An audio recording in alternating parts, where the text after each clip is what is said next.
అందరికీ నమస్కారం. ఈరోజు ద్వైతవనంలో ఉన్న ధర్మరాజుని ద్రౌపదీదేవి మనల్ని ఇంత అవమానించిన కౌరవుల పట్ల సహనంగా ఎందుకు ఉంటున్నారు అని ప్రశ్నిస్తుంది. ఆ సందర్భంలో సహనం గురించి ప్రహ్లాదుడు బలికి ఏం చెప్పాడో చెప్తుంది.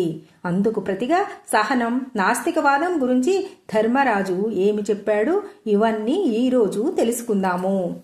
వనవాసం సాగుతూ ఉంటుంది. ఒకరోజు పాండవులంతా కూర్చొని బాధగా మాట్లాడుకుంటూ ఉంటారు. అప్పుడు ద్రౌపదీదేవి ధర్మరాజుతో ఇలా అంటుంది: మహారాజా, దుష్టుడైన దుర్యోధనుడికి మనకు ఈ దుస్థితి కలగటం వలన ఏ మాత్రం బాధ కలిగించదు. నీచుడైన ఆ దుర్మార్గుడు మృగ చర్మాలు కట్టించి మనలను అడవులకు పంపినందుకు కొంచెం కూడా పశ్చాత్తాపపడడు. వాడి హృదయాన్ని ఇనుముతో చేశారు. అందువల్లనే నీ వంటి మంచి వారిని అంత భయంకరంగా అవమానించి తాను మాత్రం తన స్నేహితులతో కలిసి సంబరాలు చేసుకుంటున్నాడు.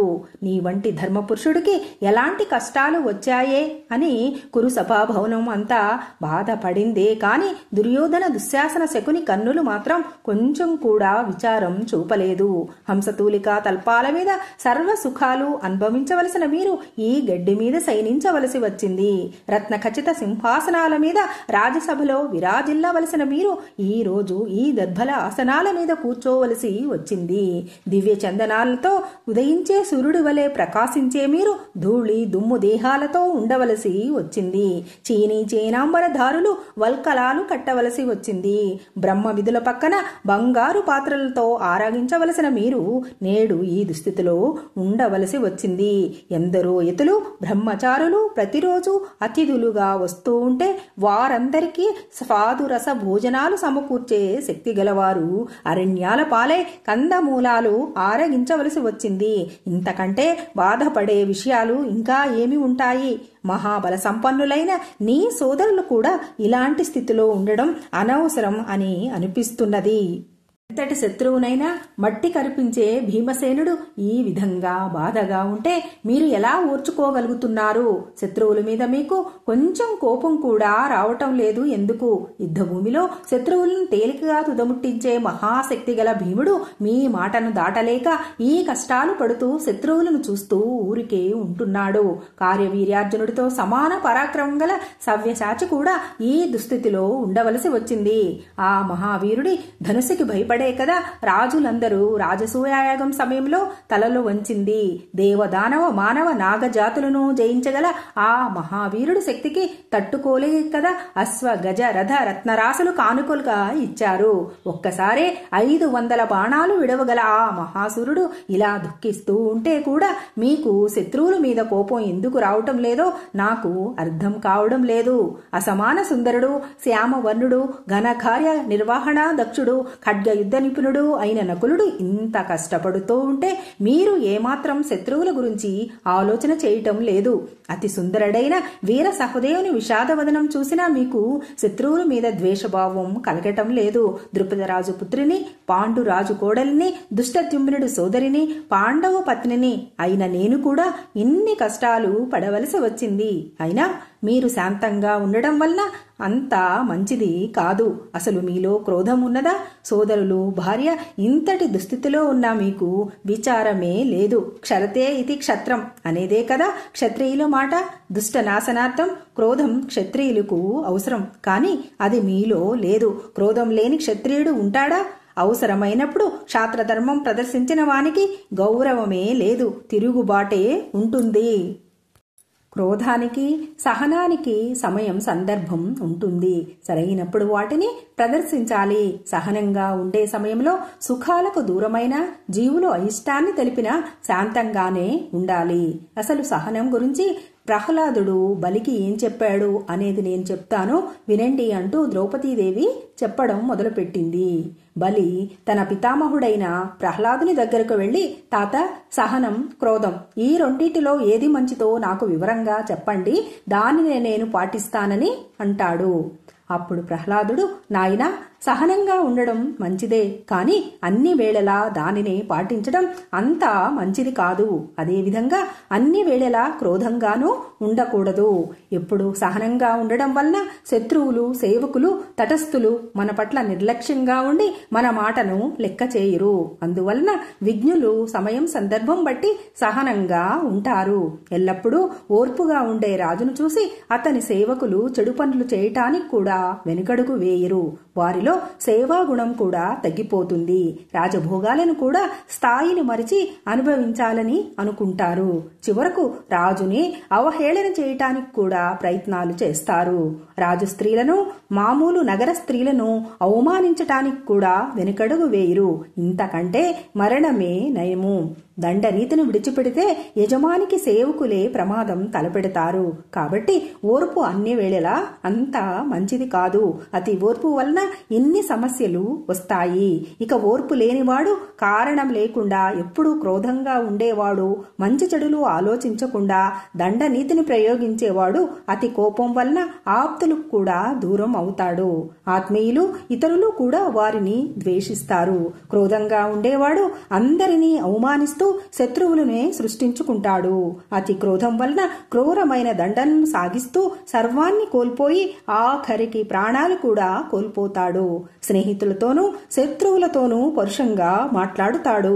అందువలన విషం ఉన్న పాముని చూసినట్లు అందరూ క్రోధ స్వభావం ఉన్నవాడిని చూస్తారు. సరైన సమయం చూసి కసి తీర్చుకుంటారు. కాబట్టి ఎల్లప్పుడూ క్రోధంగా ఉండకూడదు. అలాగే అతి సహనంగానూ ఉండకూడదు. సమయం సందర్భంను బట్టి నడుచుకోవాలి. అలా ఉన్నవాళ్లకి ఇహపర సుఖాలు అందుతాయి. ఈ ప్రపంచంలో ప్రజలందరికీ ఆలోచనా శక్తి ఉండదు. తెలియక తప్పు చేస్తే వారిని క్షమించాలి. తెలిసి తప్పు చేసినట్లయితే తప్పక శిక్ష వేయాలి. మొదటి తప్పును క్షమించవచ్చు. రెండోసారి కూడా తప్పు చేస్తే ఆ తప్పు చిన్నదైనా కఠినంగానే శిక్షించాలి. శిక్షించడానికి ముందు విచారణ జరిపి తప్పు ఉన్నదా లేదా అని విచారణ చేసి అప్పుడు సరైన విధంగా శిక్షించాలి. మానవుడు మృదు స్వభావంతో ఉంటే శత్రువులంతా అతని వశంలోనే ఉంటారు. అప్పుడు అతనికి వశం కాని వస్తువే ఉండదు. దేశకాల పరిస్థితులను, బలాలను గ్రహించి ఉపాయంతో పనులు చక్కబెట్టుకోవాలి. అపరాధి శరణార్థి అయి వచ్చినప్పుడు అతడిని కాపాడాలి, క్షమించాలి. పరిస్థితులు మారినప్పుడు మాత్రమే తేజో బలాలు ప్రదర్శించాలి అని ప్రహ్లాదుడు బలికి ఈ విధంగా చెప్పాడు అని ద్రౌపదీదేవి ధర్మరాజుతో అంటుంది. తరువాత ధర్మరాజుతో ఇలా అంటుంది: ధర్మనందన, దుష్ట దుర్యోధనుడు ఎప్పుడు మనకు ద్రోహాన్ని తలపెడుతున్నాడు. కాబట్టి వానిపై ప్రతీకారం తీసుకోక తప్పదు. కౌరవుల పట్ల సహనం అంత మంచిది కాదు. మృదువైన స్వభావంతో ప్రజల హృదయాలను ఆకర్షిస్తూ క్రోధంతో వారి ఆగ్రహానికి గురికాకుండా న్యాయంగా పరిపాలన చేసేవాడు ఉత్తమ ప్రభు అని ద్రౌపదీదేవి చెప్పి కన్నీరు తుడుచుకుంటుంది. అప్పుడు ధర్మరాజు ఆమె వైపు తిరిగి, ద్రౌపది, మానవులకు క్రోధం మరణహేతువు. దానిని జయిస్తే ఎంతో మంచి జరుగుతుంది. క్రోధం ఉన్నవాడికి అంతా నాశనమే జరుగుతుంది.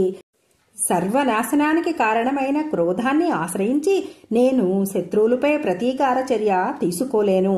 ఆగ్రహం కలిగితే గురువును హత్య చేయటానికి కూడా మానవుడు వెనకడుగు వేయడు. క్రోధంగా ఉండడం వలన పరుషంగా మాట్లాడి ఇతరులను అవమానపరుస్తారు. అకారణంగా చెడు పనులు చేయటానికి ప్రోత్సహిస్తుంది. మంచివాళ్ళకు కూడా చెడు చేసేలా చేస్తుంది. కానీ దుర్మార్గులను పూజింపచేస్తుంది. ఆత్మహత్యకు సహకరించే క్రోధం యమలోకానికే దారితీస్తుంది. కనుకనే ప్రాజ్ఞులు క్రోధాన్ని విడిచిపెట్టి ఇహపరాలలో ఉత్తమ గతులు పొందుతున్నారు. ఎదుటివాడు ఆగ్రహంతో వచ్చిన ప్రాజ్ఞుడు సౌమ్యంగా ప్రవర్తిస్తే ఇద్దరికి క్షేమం కలుగుతుంది. మనోనిగ్రహం లేక ఆగ్రహంతో ఉన్నవాడు ఇహపరాలకు దూరం అవుతున్నాడు. అసమర్థులపై క్రోధం చూపెట్టని వాడే ఉత్తముడు. అవివేకులు, మూర్ఖులు క్షమాగుణమును కలిగి ఉండరు.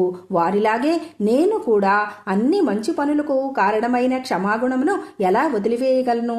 భూదేవితో పాటుగా సమానమైన ఓర్పు కల మానవులే లేకపోతే ఈ ప్రపంచంలో నిరంతరం యుద్ధాలే జరుగుతూ ఉంటాయి. అధర్మమునకు కారణమయ్యే క్రోధం పరస్పర దూషణలకు, హత్యలకు దారితీస్తుంది. భార్యాభర్తలు, తండ్రి కొడుకులు తమ బంధాలను మర్చిపోయి ఒకరినొకరు చంపుకోవటానికి కూడా వెనుకాడరు. ఇలాంటి పరిస్థితుల్లో ప్రపంచానికి సుఖం, శాంతి ఎలా వస్తాయి? ద్రౌపది ఈ కాలం భరతవంశం నాశనం కోసం ఎదురు చూస్తున్నది. దుర్యోధనుడికి సహనం అస్సలు లేదు సరికదా, దానిని గుర్తించే అర్హత కూడా లేదు. నేను ఎల్లప్పుడూ సహనంతోనే ఉంటున్నాను. దానిని అనుసరించే అర్హత నాకు ఉన్నది. క్షమ, దయ అనే 2 గుణాలు జితేంద్రియులకు అవసరమైనవి. అవి లేకపోతే సనాతన ధర్మ విధులు బాధపడతారు. అందుకనే నేను దయా క్షమలనే అనుసరిస్తున్నాను, గౌరవిస్తున్నాను అని అంటాడు ధర్మరాజు. ధర్మరాజు చెప్పినదంతా ఆనందంగా విన్న ద్రౌపదీదేవి, మహారాజా, నీ విజ్ఞానాన్ని మోహన సాగరంలో ముంచిన పరమేశ్వరుడిని, ప్రారబ్ధాన్ని ప్రణామాలతో అర్చిస్తున్నాను. పితామహులు నడిచిన సదాచార మార్గ అనుసరణలో మీరు కొంచెం విపరీతంగా ప్రవర్తిస్తున్నారేమోనని నాకు అనిపిస్తున్నది.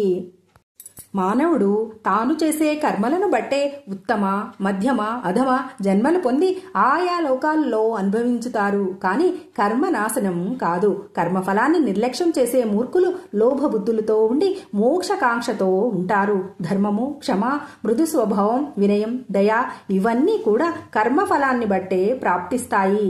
అందుకని ఇప్పుడు మీరు దుఃఖించనవసరం లేదు. మీరు కాని మీ సోదరులు కాని ఇంతవరకు అధర్మంగా ప్రవర్తించలేదు, చెడు పనులు కూడా చేయలేదు. ధర్మబద్ధంగానే జీవితాన్ని సాగిస్తున్నట్లు గురుజనము, దేవతలు, విప్రులు గమనించారు. అవసరమైతే ధర్మం కోసం భీమార్జన, నకుల సహదేవులను, నన్ను కూడా మీరు విడిచిపెట్టగలరు. ధర్మ విషయంలో మీ పట్టుదల అలాంటిది, అది నాకు తెలుసు. ధర్మ మార్గాన్ని నడిచే రాజును ధర్మమే రక్షిస్తుంది అని నేను పెద్దలు చెప్తే విన్నాను. కాని అది మీ విషయంలో విపరీతంగా కనిపిస్తున్నది. నీడ మానవుని వెంట నడిచినట్లు ధర్మపదంలోనే మీరు నడుస్తున్నారు. ఇంతటి భూమండలానికి ఆధిపత్యం వహించిన మీరు ఏనాడు అహంకారం, మదంతో ప్రవర్తించలేదు. ఎవరిని అవమానపరచలేదు. కాని దుర్మార్గులు మోసంతో జూదం ఆడించారు. ఆ సమయాన మీ బుద్ధి కుశలత ఎటుపోయింది? సర్వ సంపదలను, ఆయుధాలను, రాజ్యాన్ని, సోదరులను, ఆఖరికి భార్యనైన నన్ను పణంగా పెట్టి ఓడిపోయారు. మహారాజా, మీరు సౌమ్యవంతులు, దయాహృదయులు, సత్యవాక్య పరిపాలకులు, ఆ లజ్జా సంపన్నులు, ఇన్ని మంచి గుణాలు ఉన్న మీరు జూద వ్యసనానికి ఎలా లొంగిపోయారో నాకైతే అర్థం కావడం లేదు. ఇంతటి సమస్యల్లో చిక్కుకున్న మిమ్మల్ని చూస్తుంటే నాకు విపరీతమైన దుఃఖం వస్తున్నది. కానీ ఒక్కటి మాత్రం నిజం, మానవ జాతిలో ఎవరూ స్వశక్తి మీద ఆధారపడి ఏ పని చేయలేడని, ఆ పరమేశ్వరుడి ఆజ్ఞ ప్రకారమే నడుస్తారని నమ్మక తప్పదు. ఈ ప్రపంచం మొత్తం తోలు బొమ్మల వలె ఆ పరమేశ్వరుడి చేతుల్లో ప్రదర్శనలు ఇస్తుంటారు. ఆకాశంలాగే ఆ పరమేశ్వరుడు సర్వం వ్యాపించి ఉన్నాడు. ఆ పరమేశ్వరుడు జీవుని యొక్క కర్మలను బట్టే సుఖ దుఃఖాలను ప్రసాదిస్తున్నాడు. ఏ జీవికి స్వతంత్రంగా నడుచుకునే అధికారం లేదు. పంజరంలో చిక్కిన పక్షుల ప్రతి ప్రాణి ఈశ్వరుడి ఆధీనంలోనే ఉంటుంది. కావున ఈ జీవికి ఎవరి మీద అధికారం ఉండదు. అంతేనా, లేక తన మీద తనకే అధికారం ఉండదా? సూత్రబద్ధమైన మణిలా, త్రాడుతో బంధింపబడ్డ వృషభంలా, గట్టు నుండి విరికిపడి మహాప్రవాహంలో పోయే వృక్షంలా దేహధారి అనే ఈ జీవుడు పరమేశ్వరుడి ఆధీనంలోనే పోతూ ఉంటాడు. అందువల్లనే కాలగతిని గుర్తించలేడు. అజ్ఞాని అయిన జీవుడు రానున్న సుఖదుఖాలను గుర్తించలేక ఈశ్వరుడు ప్రేరణ వల్ల కొన్ని కర్మలు ఆచరించి ఆ కర్మఫలం వల్ల స్వర్గానికో నరకానికో పోతాడు. గాలిలో గడ్డిపోచవలే ఇహపరాల మధ్య యాత్ర సాగిస్తూ ఉంటాడు. ఆ ఈశ్వరుడు జీవులకు శుభ అశుభ ఫలాలు ఇచ్చే వివిధ కర్మలను చేయిస్తున్నాడు. మాయతో జీవకోటిని మోహింపచేసి ఒక జీవి చేత మరొక జీవిని బాధ పెడుతున్నాడు. కాబట్టి పరమేశ్వర తత్వం మహర్షులకే తెలుసు. పరమేశ్వరుడు అన్ని జీవులను ఒకే విధంగా సృష్టించి లయింపచేస్తున్నాడు. శిలలు, లోహాలు, కర్రలు ఇవన్నీ వాటి చేతనే ముక్కలు చేయబడేటట్లు చేస్తున్నాడు. ఈ జీవులను జీవుల చేతనే నశింపజేయిస్తున్నాడు. ఆట వస్తువులతో పిల్లలు ఆడుకొని ఆనందపడేటట్లుగా ఈశ్వరుడు ఈ జీవకోటిని సృష్టించి లయింపజేస్తూ ఆనందపడుతున్నాడు. అయితే అతీంద్రియ శక్తి సంపన్నుడైన ఈశ్వరుడిని మాత్రం ఈ కర్మ బాధించడం లేదు. ఇటు దుర్యోధనుడిని కూడా అది బాధించడం లేదు. అందువల్లనే నేను బాధపడుతున్నాను అని అంటుంది ద్రౌపదీదేవి. అప్పుడు ధర్మరాజు, ద్రౌపది, నీ మాటలు వినటానికి చాలా బాగున్నాయి. అయితే అజ్ఞానంగా నాస్తికత్వాన్ని చెప్తున్నావు. నేను కర్మ న్యాయానుసారం యజ్ఞ దానాది కర్మలు చేస్తున్నానే కాని ఏదో ఆశించి మాత్రం చేయటం లేదు. ఒకవేళ దాని ఫలం నాకు వస్తే రావచ్చు. మంచివారు చేసే పనులు, శాస్త్ర మర్యాదలు తెలుసుకొని ధర్మ మార్గాన నడిచినందువలన ఫలితం వస్తుంది అనే ఆశ మాత్రం నాకు లేదు. ఫలం వస్తుంది అని చేసే ధర్మ కార్యాలను విజ్ఞులు హీనంగా చూస్తూ నిందిస్తారు. అయితే పాపులు మాత్రం ఫలాన్ని ఆశిస్తూ ధర్మాన్ని ఆచరిస్తూ ఆ ధర్మాన్నే శంకిస్తూ నాస్తికులై స్వార్థపరులు అవుతున్నారు. కాబట్టి వారికి ధర్మఫలం లభించదు. ఎన్నో శాస్త్రాలు, ఎన్నో ఆచార వ్యవహారాలు తెలుసుకునే ఈ విషయం నీకు చెప్తున్నాను. ఆశప్రోక్తమైన మంచి గ్రంథాలను చూసి విపరీతమైన మాటలు మాట్లాడుతూ శాస్త్ర ఆచారాలు అతిక్రమించేవారు ఎన్ని జన్మలు ఎత్తినా సుఖాన్ని మాత్రం పొందలేరు. మహర్షుల ఆదేశాలను, విజ్ఞుల ఆచరణను ప్రమాణాలుగా గ్రహించి ఆచరించే వానికి ఇహపరాల్లో ఉత్తమమైన స్థితి కలుగుతుంది. కావున సర్వజ్ఞులు అయిన ఋషులు పెట్టిన ధర్మాలను శంకించకూడదు. దూరదేశాలతో వాణిజ్యం సాగించేవాడు సముద్రంలోని ఓడను ఆధారం చేసుకునేటట్లు స్వర్గలోకం కోరే మానవుడు ధర్మ కార్యాచరణతో సంసార సాగరాన్ని దాటాలి. మహాపురుషులు ఆచరించే ధర్మం మంచి ఫలం ఇవ్వకపోతే అప్పుడు ఈ ప్రపంచానికే అంధకారమే శరణ్యం. అప్పుడు జ్ఞానులకు కూడా మోక్షం అనేదే ఉండదు. అప్పుడు మానవ జాతి అంతా పశు ప్రవృత్తిలో పడిపోతుంది. కాబట్టి ధర్మఫలం రావటం లేదని ఈశ్వరుడిని, ధర్మాన్ని శంకించి నిందించకూడదు అని ధర్మరాజు తన ఉపదేశంని ముగిస్తాడు. అప్పుడు ద్రౌపదీదేవి తనకు ధర్మం మీద కాని ఈ జీవకుడిని సృష్టించి పాలించే ఆ పరమేశ్వరుడి మీద కూడా ఎలాంటి భావం లేదని, నిందించడం, తిరస్కరించడం అనే ఆలోచన కూడా తనకు లేదని, అయితే దుఃఖ సాగరములో ఉండడం వల్లనే అలా మాట్లాడాను అని అంటుంది. మరలా ఇలా అంటుంది, మహారాజా, స్థావరాలైన వృక్షాలు, పర్వతాలు తప్ప మిగిలిన జీవకోటి అంతా ఏదో ఒక కర్మ చేస్తూనే ఉన్నది. ఆ ఉదూడలు పాలు త్రాగి నీడలో విశ్రాంతి తీసుకుంటాయి. అదేవిధంగా జీవులన్నీ కూడా తమ తమ కర్మలు ఆచరిస్తూ ఆనందంగా ఉన్నారు. మానవుడు మంచి కర్మ చేసి ఇహపరాల్లో సుఖశాంతులు కోరుతున్నాడు. జల ప్రాంతాల్లో చేపల కోసం నిలబడే కొంగల వలె ప్రాణులన్నీ ఏదో ఒక వృత్తిని చేస్తూ జీవిస్తున్నారు. ధాత విధాత సృష్టి పాలన కార్యక్రమం నిర్వహిస్తున్నారు. ఏ పని చేయని జీవికి జీవిత లక్ష్యం సిద్ధించదు. ప్రారబ్ధాన్ని నమ్మి మన పనులు మానకూడదు. ఈ జీవితం కర్మలతోనే సాగుతున్నది. కాబట్టి మీరు కూడా కర్మకవచం ధరించి కృషి చేయాలే కాని విచారంగా కూర్చోకూడదు. సత్కర్మలు చేసేవారు 100కి 1 లేదో తెలియదు. ధనం సంపాదించడానికి, దాన్ని రక్షించడానికి, అభివృద్ధికి తగిన కార్యాలు చేయకపోతే పర్వతం లాంటి ధనరాశి కూడా కరిగిపోతుంది. సర్వ ప్రాణులు కర్మలను చేయకుండా ఉంటే ప్రళయమే వస్తుంది. కర్మఫలరహితం అయిన నాడు ప్రజా అభివృద్ధి కూడా ఉండదు. ఒక్కోసారి ప్రజలు వ్యర్థమైన కర్మలు కూడా చేస్తారు. ఎందుకు అంటే ఏ పని లేకపోతే జీవితం సాగదు కనుక. కేవలం అదృష్టాన్ని మాత్రమే నమ్ముకొని జరిగేవన్నీ జరుగుతాయిలే, అనుకున్నవన్నీ అనుకున్నట్లే లభిస్తాయని, ఏ పని చేయకపోయినా ఫలం లభించకపోదా అని వాదించడమే మూర్ఖత్వం. పురుషార్థం గ్రహించి కర్మ చేసేవారే గొప్పవారవుతారు. అంతేకాని ప్రారబ్ధాన్ని నమ్మి ఏ పని చేయకుండా సోమరిగా నిద్రించేవాడు పచ్చి కుండలోని నీరు వలె ప్రయోజనం లేనివాడు అవుతాడు. అటువంటి వారి ఆయుష్ కూడా తక్కువే. అకస్మాత్తుగా ఏ ప్రయత్నం చేయకుండానే ధనం లభిస్తే అది వారి అదృష్టమని ప్రజలు అంటారు, దైవ ఫలమని అంటారు. అదే స్వయం కృషిత ఫలం పొందితే అది పురుషార్థం అవుతుంది. ఇది ప్రపంచానికి తెలిసిన విషయమే. కర్మలు ఆచరించే మానవుడు ఆ ఫలం పొందినా పొందకపోయినా అది కర్మ స్వభావం వల్లనే అని అంటారు. దైవఫలమని, కర్మ స్వభావం వల్లనే అని తేడా చెప్పేవారు అవన్నీ పూర్వజన్మ సుకృత ఫలాలని మరిచిపోకూడదు. ఆయా జన్మల్లోని కర్మ ఫలాలను పరమేశ్వరుడు అనుగ్రహిస్తూ శుభ అశుభ కార్యాలు చేయిస్తూ ఉంటాడు. కాబట్టి మానవులు చేసే కర్మలన్నీ ఈశ్వరుడు ప్రేరణలే.